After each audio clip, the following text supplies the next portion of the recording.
સ્તનપાન દિવસ તરીકે ઉજવવામાં આવે છે અને આ ખાસ એટલા માટે કાર્યક્રમ કરવામાં આવે છે કે પહેલી વખત જે માતા સગર્ભા બની હોય છે એને ખબર નથી હોતી કે આપણે સ્તનપાન કેવી રીતે કરાવવું અથવા શા માટે કરાવવું, અને ઘણી માતા એવું વિચારતી હોય છે કે સ્તનપાન કરાવવું તો આપણે શું ધ્યાન રાખવું જોઈએ એ પણ નથી ખબર હોતી.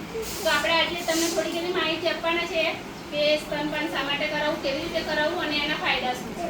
સૌથી પહેલાં તો આપણે બધામાં એવી કહેવાય ને કે બધાને વિધિ હોય છે અથવા તો એવું હોય કે બાળક જન્મે ને એવું તરત પીવડાવવાનું નહીં.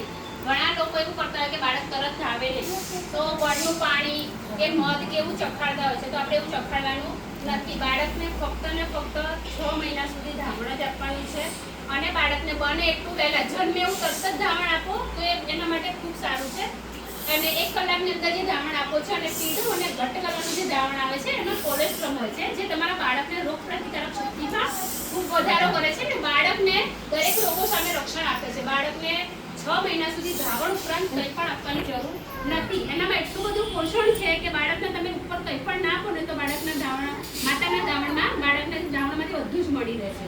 એટલા માટે ઉપરનું આપવાનું જો કોઈ આપતા હોય અથવા તો ધાવણ પછી અથવા બાળકના જન્મ પછી જો તમે એવું વિચારતા કે બાળકને ધાવણથી શું થાય, પેશાબ કરે તો પેટ ખાલી થઈ જાય, તો એવું કશું હોતું નથી. બાળકને જેટલી વાર પેશાબ કરે એટલી વાર ધાવણ આપો, એ બાળક માટે એટલું જરૂરી છે અને એનાથી એને પૂરેપૂરા પોષક તત્વો પણ મળી રહે છે.